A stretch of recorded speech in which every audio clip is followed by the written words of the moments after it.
Choose your hard. Sabi nila, you have to choose your hard. Ron and I choose our hard.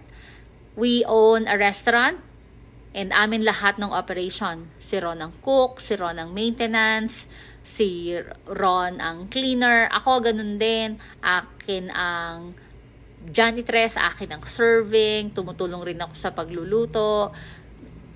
Mahirap magsimula ng negosyo kasi yung success nun magpa-fall sa kung anong commitment, effort, and time ang binibigay mo sa negosyo. But you know what's the best part?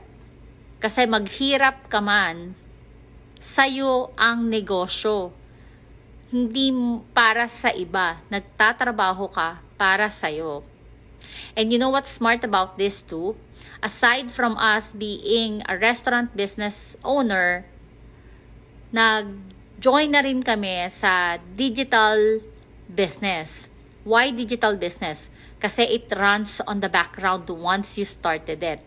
Because it doesn't require you to be tech savvy kahit na sinasabi nila na digital business ito. Kasi they will provide you a training, a step-by-step that you could follow even for beginners like us. Aside from that, there will be a community. You will have a direct mentor and a direct coach na pwede mong hinga ng tulong when you need assistance.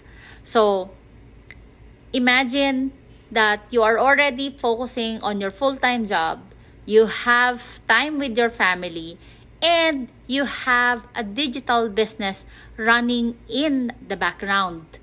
So, aside from your main income stream, meron ka pang isang income stream na pwede kang mag-focus ng 1 to 2 hours lang. If you wanted to have something like this, message me and I will help you get started. Bye!